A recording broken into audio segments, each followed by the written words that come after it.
Hello, my dear friends, viewers, and subscribers. This is Blagomir, and I'm happy to welcome you to my Vedic channel. Today, I am recording a lecture on the topic of the seventh chakra. This lecture concludes the cycle of Vedic lectures on the greatness of chakras. And today, we will talk about how important the seventh chakra is for all of us in the Yoga Sutras of Patanjali. It is called Sahasrara. What nuances exist in its functioning, how this chakra affects the consciousness of men and women, what secrets it holds, and most importantly, how we can use this knowledge of the seventh chakra in our daily lives. Therefore, watch this lecture until the end, as it will also contain a lot of wisdom and knowledge, and practical life hacks like these. So, the seventh chakra, my friends, is the center of higher spirituality, our spiritual reality. It connects us with God, with the higher self, and with cosmic consciousness. On the other hand, it unites our higher self with the human personality, meaning it connects us with infinity, endows us with spiritual will, inspiration, and unity. With higher divine wisdom, understanding, idealism, and of course, selflessness on a universal scale. This chakra also determines the ability for higher abstract philosophical thinking. It receives cosmic energy and nourishes our brain with higher energy.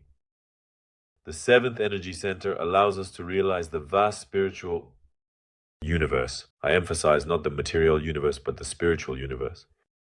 And this universe, on one hand, is outside, as it were, but on the other hand, thanks to the seventh chakra, we can realize that the spiritual universe is within us. That is, this is our inner cosmos, which is continuously connected with the cosmos, the external or physical cosmos. In other words, this universe, the entire energy information system called a human being. Therefore, the seventh chakra unites the energies of all our lower energy centers, which I mentioned in other lectures. 6 lectures are dedicated to the other chakras. And so, the seventh chakra also connects our physical body with other bodies, with the cosmic energy system, and represents an electromagnetic center that provides us with immense energy. This is the starting point for the expression of all the energies of the other chakras. The seventh chakra is responsible, as I have already mentioned, for the connection with higher consciousness, for the ability to receive higher divine revelations, ideas, as well as to connect to knowledge, divine knowledge, on a universal scale, to the highest light, to universal love. That is why it is also said that the crown chakra is the center of our perfection. It is an unlimited repository of knowledge, and its development period, as stated in the Vedas, is infinite, like the universe itself. It symbolizes higher enlightenment, illumination, and also the connection with higher worlds and levels of spiritual consciousness. It is also said that the energy of the seventh chakra, my friends, is the place where we feel at home. And this feeling, it does not depend on how many square meters we have. Our living space is at the center, or somewhere on the outskirts. It doesn't matter at all, because here the feeling of home comes from the fullness or contact with the higher within oneself, with the higher truth. And there is no need to do anything for this, no need to control reality for this, as we discussed in the lecture on the sixth chakra. There is no need to think about anything. You just need to be who you are. Pure, absolutely pure presence. Therefore, the seventh chakra gives us a clear understanding that our life is merely a manifestation, spirit in the body or consciousness in the body. At this time, in this place, and this was that experience. Yes, it was chosen by the soul in advance to get acquainted with reality in a certain way, to understand it, some aspects, whether dark or light, and also to understand or realize, yes, to experience that everything that surrounds us, and indeed everything in the universe, is energy, vibration.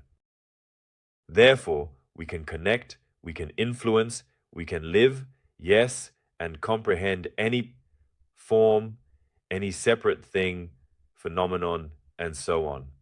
Therefore, any imperfection that appears before our eyes is a reflection of the imperfection that we, what? Correct, attribute to ourselves. In other words, as our ancestors said, there's no point in blaming the reflection if you don't have the looks. Do you understand what I mean? All the imperfection in the world is a projection of our mind. Therefore, wise people also say that beauty is in the eye of the beholder. By the way, I have written a very extensive philosophical work. Very substantial. Well, in terms of volume, let's say, it's not large, not a 1,000-page book. It's substantial in an ideological sense. You can search for it on Proza.ru. The author, that is me, Blagomir Yurievich Grinkov, and there you will find a philosophical story, True Beauty, Atlantis 2025. You can read it, as I have embedded very deep philosophical ideas on the topic of true beauty. And in general, what beauty is, that is, if your soul truly gravitates towards something elevated, something divine, which manifests in wisdom, in knowledge of a higher order. Please read it. I think you will derive great pleasure for your soul. In any case, people who have already read it have commented that they liked it very much. Therefore, I recommend it to you as well. Furthermore, my friends, thanks to the crown chakra, we learn to perceive ourselves in our entirety as an integral energetic component of the universe. If in the sixth chakra we still perceive as if that perhaps we are separate and the world is separate, there is a certain subject-object reality and perception forms. Here it is a complete experience of total merging with everything that exists. Yes, and this greatly distinguishes, of course, the seventh chakra from the others. Also in the seventh chakra, everything that we understand with the help of intellect, the brain, intuition turns into absolute understanding and knowledge. That is, the knowledge emanating from the crown chakra surpasses all other types of knowledge obtained through the third eye, even through the senses.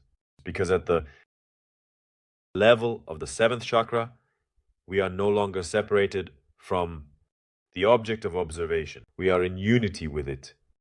We view the entire universe as an inseparable, total unity. And we understand and know that another person is actually a part of us, a part of the universe, our universe, because we are energy that has condensed, yes, incarnated, well, into what seems to be apparently such a separate physical body. As a result, our inner faith awakens. Such powerful calmness, devotion, and acceptance of absolutely everything that happens. Next, what does the perspective, yes, the opening, the unveiling of the seventh chakra give us? Well, of course, the most important and main thing is spiritual enlightenment and awakening. Therefore, in esoteric literature, this state can be characterized, perhaps, well, you can see it described as a flash of super consciousness that lasts, well, let's say, there, a few moments. And these moments, they are very short, but they give a person as much knowledge as he could not even glean from books throughout his entire life. It is also access to the absolute concepts such as, in Sanskrit, the word ananda, meaning bliss, supreme bliss. Therefore, in such moments when the seventh chakra opens, one can gain knowledge, which, well, actually, to be honest, do not even exist yet in the material world. In the manifested world, in our reality, they simply do not exist. But thanks to spiritual experience, this knowledge can be obtained. In fact, this is exactly what all practitioners, all sadhus, masters did. That is, you understand, right? That they did not cram textbooks. Well, more precisely, they did cram, but at a certain level of their development. And beyond that, it's all through spiritual experience. And in the Vedas, it is said that Lord Shiva, other gods, they imparted knowledge energetically to sages. That is, through a blessing, a specific energetic channel. In just a few seconds, all the knowledge of the Vedas, for example, Brahma would upload into the consciousness of a sage, or Shiva, to Shukracharya. One touch or one energetic impulse, and all the knowledge, all the wisdom was simply uploaded, and that's it. Then it's just about unpacking the consciousness. Do you understand how it works?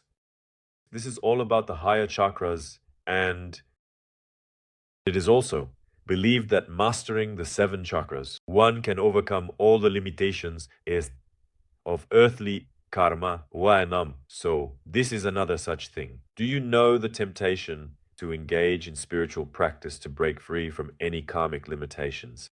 Moreover, not only accumulated in this life, but also the codes accumulated in all the soul's incarnations. Can you imagine?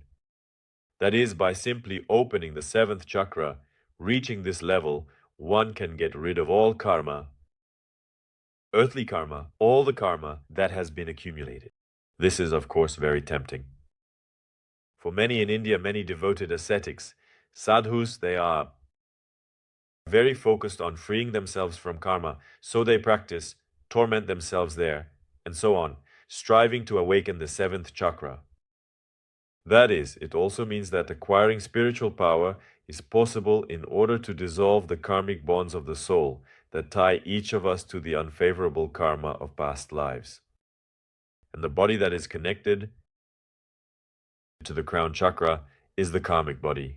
The physical body is the karmic body, in a sense, because through our gross material body, we also accumulate karma. But we also have a more subtle body, which is also called the karmic body, the subtle body, where all the imprints of karma are contained. And this body, it is entirely composed of information concerning our entire previous path, the experience of our soul, its current state.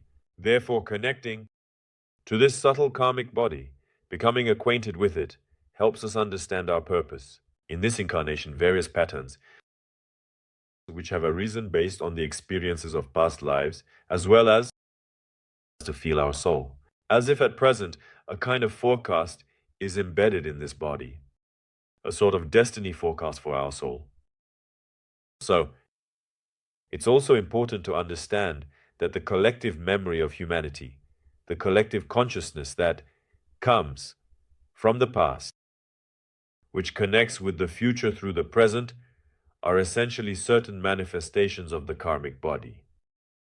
Therefore, we can receive information about the past, present, and future of humanity and even the entire universe in which we are manifested, simply through self-knowledge or understanding the subtle aspects, the facets of our own karmic body and our consciousness in general. There's no need to go far. That is, by knowing oneself, one can learn about everything. This is essentially the path of the holy rishis, the holy sages. Why?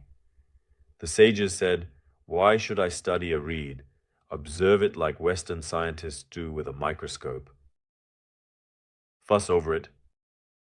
I can project the reed onto the screen of my consciousness and fully acquire knowledge about the reed just by contemplating it." You see, it's a completely different model of cognition. And so, the evolutionary development of a person, yes, as a system, of course, you should understand, does not end with the capabilities of the 7th chakra. Because the 7th energy center is just an intermediate stage towards the grand cosmic existence of the soul, in which the capabilities of this chakra are significantly inferior to the great divine. Such, let's say, transcendence that unfolds on cosmic, on higher planes of existence. And for this, our consciousness must rise to even higher energy centers, which are located not in the body but above the head. And therefore, our great, I emphasize, great ancestors, the Slavs, they knew that there is also an 8th, 9th chakra, even higher above the head. Well, but this is already kind of a separate story. A separate story. This is knowledge for the initiated. I talk about this in my publications, in my books, in our private Telegram channel. That is, this is not for such mass access, but for the initiated. So if there is such a request, such knowledge is of a higher, more in-depth order. Write comments. Make pre-orders for books and materials, then you will have access to this information. From the point of view of physiology, the 7th chakra is connected to the main brain, the pituitary gland, and partly to blockages. And of course, the crown area, the fontanelle area in infants. And like other chakras, this chakra has its own blockages. This is also important to realize because some people believe that the crown chakra never has any blockages. Yes, it can be, let's say, more or less open. For some people, it's less developed. But when the crown chakra, let's say, is practically not functioning at all for a person, it seems to them that they exist on their own, that they are not connected to the universe or any higher divine essence. Yes, that is, they simply do not feel it. As a result, they cannot free themselves from their fears. Their contradictions and their energy are not balanced. They do not find equilibrium, are not in balance with the energies of the universe.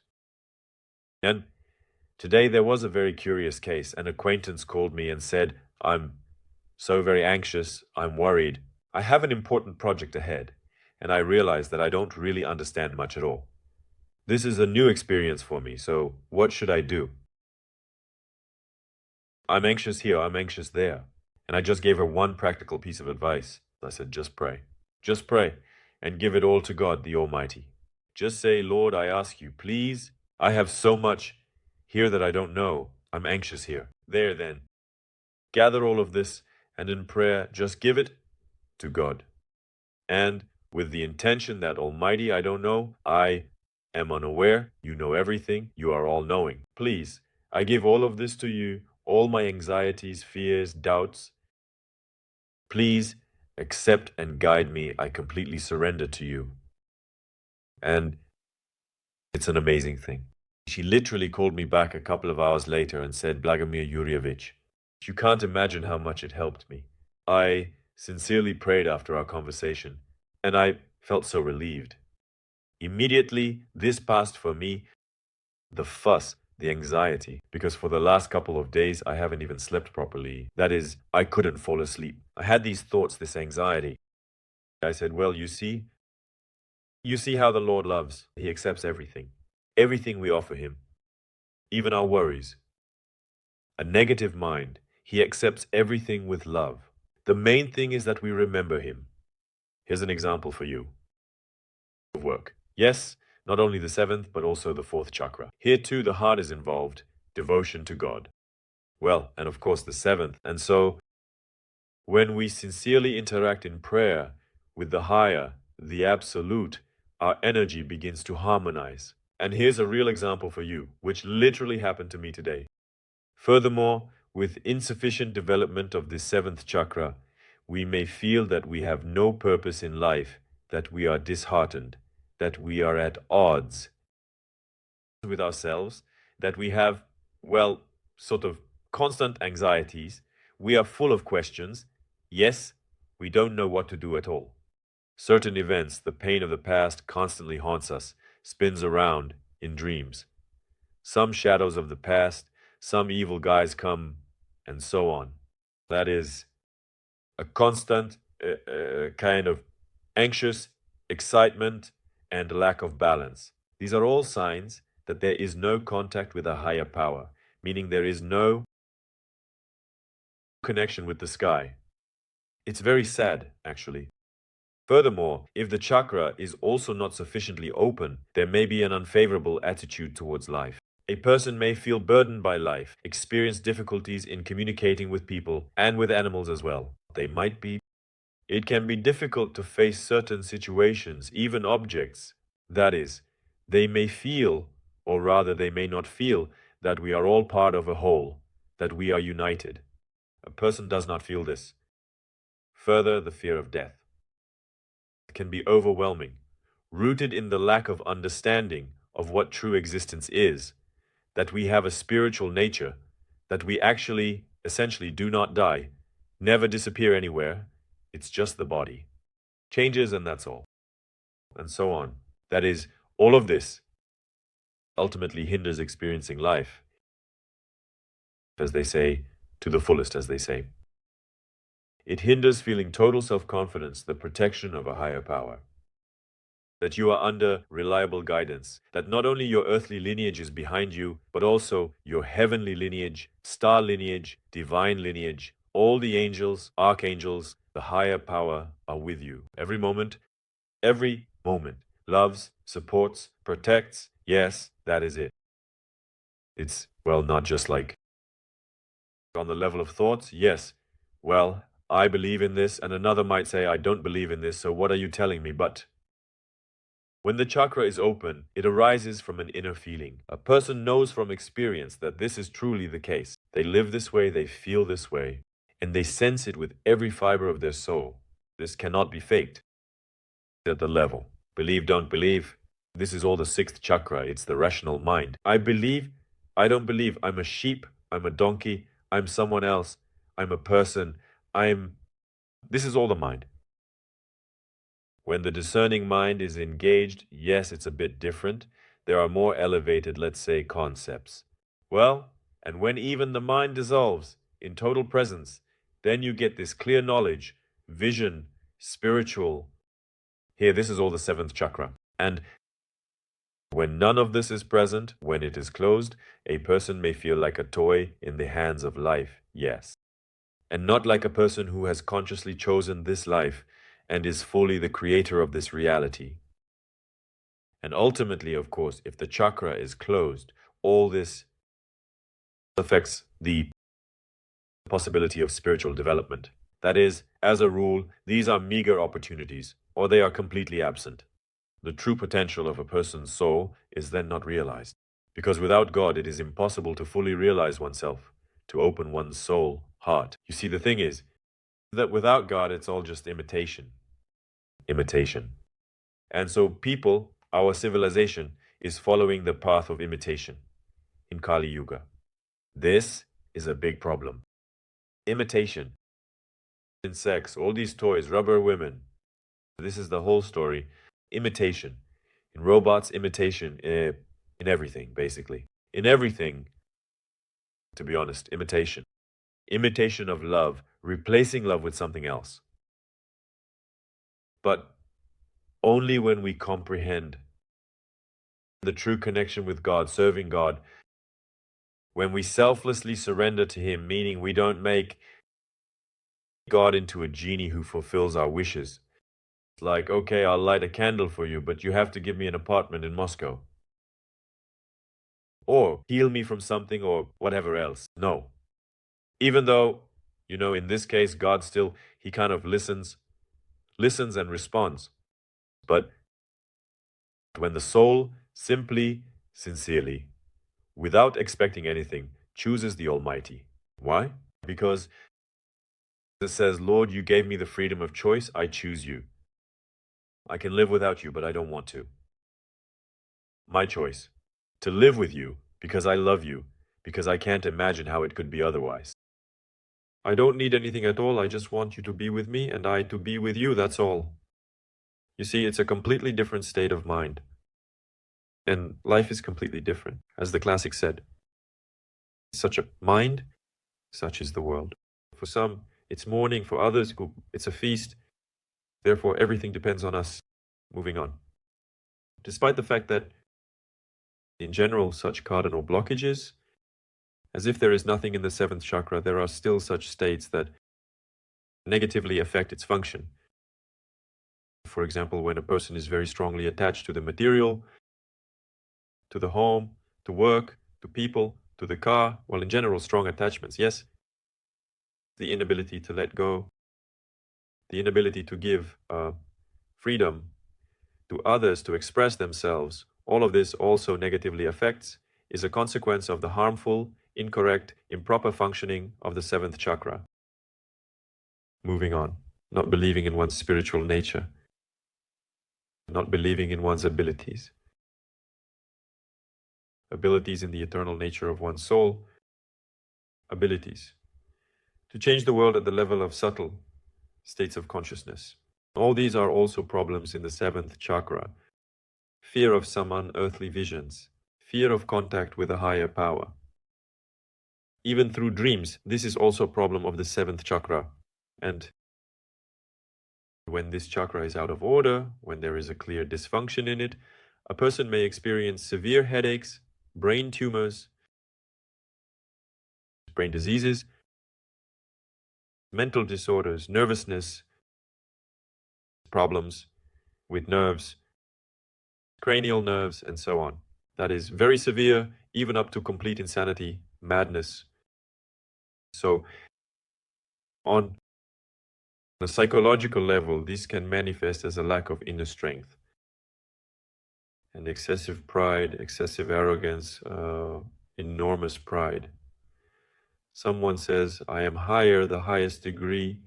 Of course, the pinnacle of human pride is when a person at first says, worship me, yes, I am the embodiment of God.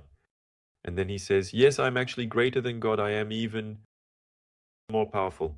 What is God? He is completely invisible, incomprehensible. Does he even exist or not? But here, I am better, even greater than him. That's it. And at this moment, essentially, this is the extreme point of schizophrenia, yes, of pride. And the fall begins. The fall, destruction, then the pendulum swings in the other direction. And as a rule, when this happens, the person either wants to shoot themselves to hell to avoid experiencing all this, or they suffer very, very, very much because they lose the status of power and material benefits. Well, everything they were used to, everything they were accustomed to identifying with, all of this begins to be taken away by Father, Saturn and Shani Dev, plus their health problems can start. Yes, if there are issues in the horoscope, if the person is not in a stable state, yes, meaning they are generally in an inadequate condition, then all these transformations happen very painfully. The person really wants, and many, by the way, if we look at history, during stock market crashes, during those times of serious trials, many people simply shot themselves, committed suicide, and thereby further aggravated their karmic situation. They thought they would find relief, but no, everything only gets worse. Therefore, my friends, as the fathers of the Russian Orthodox Church say, God endured and commanded us to do the same. In the context that all trials, firstly, are given by the Almighty according to our strength, everything that we can endure on one hand and on the other hand. We are the ones who brewed this mess and we have to deal with it. If we seek easy paths and exits, we still won't escape from it. Anywhere. In the next incarnation, it will still catch up with us. The conditions will simply be much worse. Moving on. Levels of consciousness associated with the seventh chakra. When consciousness reaches the seventh chakra, a person experiences more and more moments where the difference between them, between the internal and external, practically disappears, fades away. That is, they experience more moments where reality simply exists, accepting all that exists in this reality. And in such a state, there are practically no needs, thoughts, fears, and so on. That is, consciousness becomes completely calm. A person feels themselves as part of the higher, yes, here. And this part, as it were, encompasses the entire universe, all that exists. So, and the more the seventh chakra opens, the more often moments occur that at first come as flashes, yes, such insights, and then they turn into a constant, stable state of balance, perfect harmony with oneself and the entire universe. That is, it is developed, trained, and when the chakra is fully opened, a permanent state of bliss and calmness is achieved. This is how it is, of course, and this state is attained. Further, when a person's consciousness becomes mature, it feels as if the person has awakened from dreams and returned to reality. They feel that they are a channel of the higher divine light. He is ready to receive this light at any time, in any form. And his personal ego, ahamkara, ceases to be an obstacle that distorts reality. Rather, it, in some sense, becomes a tool for the desires of the higher power, the desires of God, to be brought to life. And there is no more room for resistance, conflicts. Yes, there is only benevolence, there is total wisdom, humility, and the person begins to transform. The will of the Almighty, yes, which starts to manifest more and more within them into action, into speech, into thought. Yes, this allows them to manifest the divine total presence on the physical plane. That is such a person, as if to say, I am no longer here. Yes, these words are totally not mine. Everything related here is not mine. It is simply the higher power, God, yes, beginning to manifest through me. I am just like a vessel in which all this exists. That is, there is no one there anymore. The ego is practically, that is, it is absent. And what is most interesting is that a person with a developed consciousness of the seventh chakra perceives emotions like fear, anger, dissatisfaction as additional tools for developing their understanding. They are able to delve very deeply into themselves, understand these feelings, emotions, quote, and ultimately see the source of it all. And this neither frightens him, nor enchants him, nor takes away his control over his consciousness. Naturally, he does not attribute everything solely to the external world. For him, there are no longer concepts like he irritates me or she causes me pain, because a person understands that everything is a unity with themselves and that any separate state, apparent disharmony, is a reflection of what requires reconciliation or acknowledgement within themselves. That is the consciousness of a sage, essentially. This is what is spoken about in the Vedas. This is what we should strive for, and as a result, spiritual development continues. And the person no longer gets angry, rejects, or criticizes anyone. They perceive everything with love, with joy, with kindness. This is not pretense, not some kind of mask like, look how kind I am, right? But it is a permanent state of consciousness, truly, when a person's seventh chakra is open. Such a divine gift manifests in this way. And then the person understands that everything that happens to them is the result of their personal choice. It is clear to them that they themselves chose this life, and they continue to choose the context of reality. They chose the body. They chose this material world, and they understand that matter is merely an embodiment, a kind of reflection of their consciousness, and in the higher sense, not even theirs, but divine consciousness. And in fact, nothing exists that is separate from this divine consciousness. All this materiality is just an appearance, somewhat illusory. And when a person becomes rooted in this understanding, they become enlightened and then lead a quite harmonious, smooth life, filled with total bliss, acceptance and contentment, satisfaction, absolutely everything that exists. No small thing can pull them out of this state. Well, for example, something disappeared, something appeared, the dollar rate changed, something burned, something was given, something was taken away, stolen. That is, absolutely none of this affects or determines anything anymore. Yes, furthermore, what else is important is how the chakras function differs. The seventh in men and women here, well, let's say there isn't such a specific difference as there was in previous lectures on other chakras, because for both men and women, it is a connection with God, with the higher, with the cosmos, with the universe. And here it absolutely doesn't matter whether you are a man or a woman, because already at the level of the sixth chakra, the two streams have merged into one, Ida and Pingala. Yes, exactly. And the seventh center is already like an angelic consciousness. Yes, already genderless. There are no male-female divisions here. Yes. So, and here what comes to the forefront is not a gender characteristic anymore, but a spiritual identification. That is spirit, body, not body, spirit, consciousness, consciousness possessing a spiritual nature, meaning there is no gender here. Moving on, my dear, dear friends. What else is important to understand is that the seventh chakra has a violet color. And such a pattern, this 1,000-petaled electromagnetic lotus. This doesn't mean that there is an actual flower with 1,000 lotus petals. No. But if we look at the electromagnetic spectrum of emissions, thanks to the opening of the seventh chakra, it can be seen on a subtle level, such a 1,000-petaled flower. That is, this electromagnetic radiation takes on such a form. This is pure physics, quantum physics. There is absolutely no pseudo-esotericism here. That's it. And of course, the work and awakening of this chakra is connected with the concept of Kundalini, because the Kundalini energy fully activates this chakra.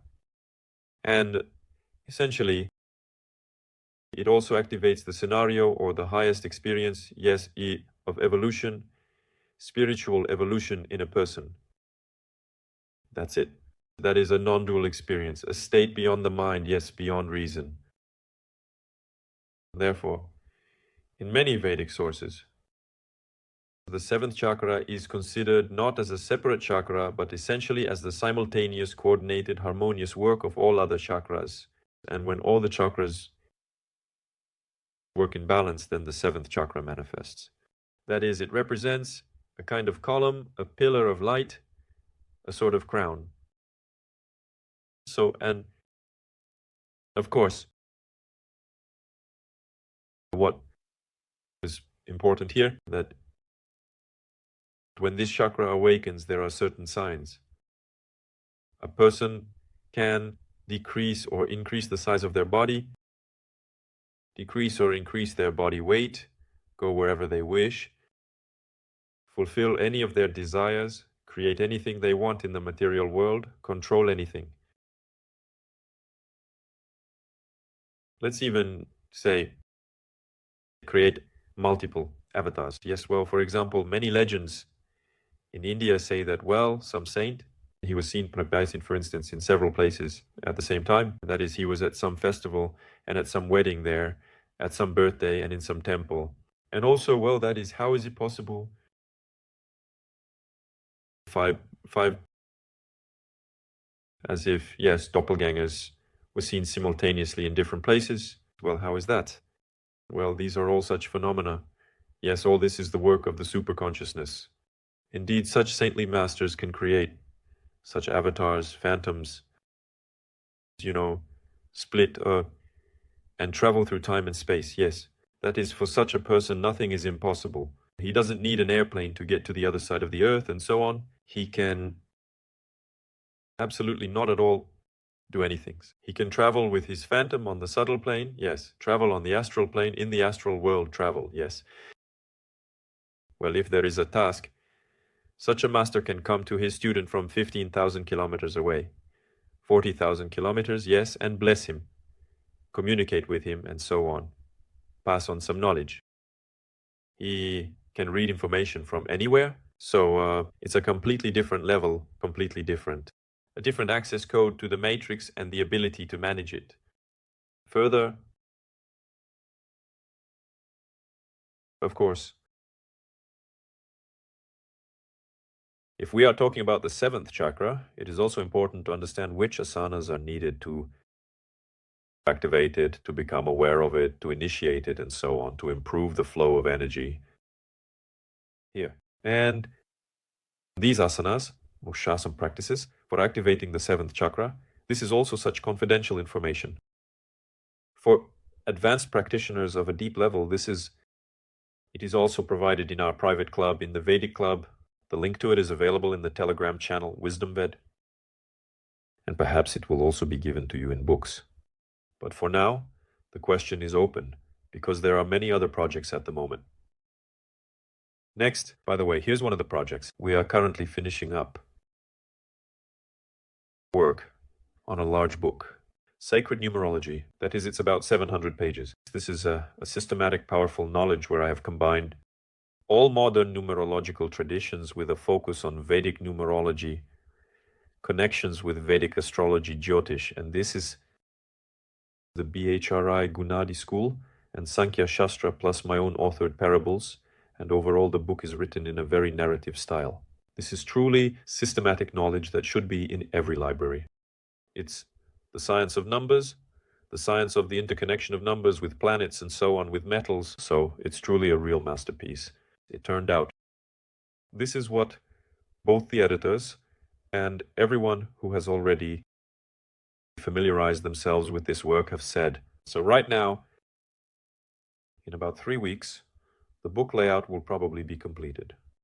We will start working on the cover design, and then we will send the book to print.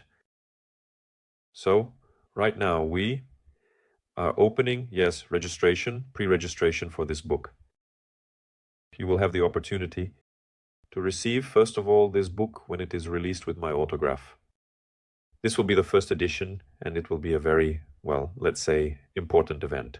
So right now you can write a comment, get in line for pre-registration, pre-order this book, and we will understand, yes, approximately how many copies we need to print. Because the first trial print run, in general, we planned for up to 500 copies, just to see how it generally will all be implemented. So, well, if you feel that you need this, yes, accordingly, based on the waiting list, we might increase. Yes, depending on how many people there are, we might increase the print run of this book, maybe to 1,000 or even to 5,000.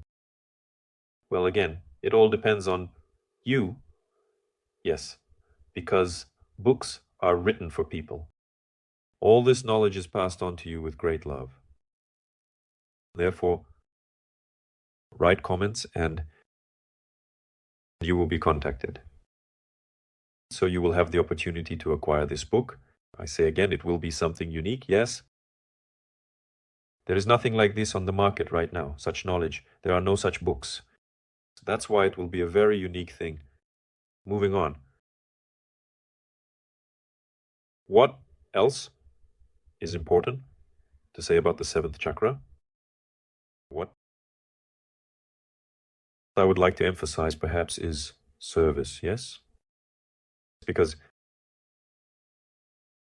when we follow the path of yoga, mystical yoga, sooner or later we realize that the essence of all yoga is not to selfishly, yes, harness energies and make them serve you, but to serve God, serve the world, serve people, and serve all living beings in general, using yoga as a tool for this. Yes. And service is the most benevolent form of living one's life. It is the best remedy for any addictions, for the poisons of the mind. Because when you invest energy in helping others, it is a path of development.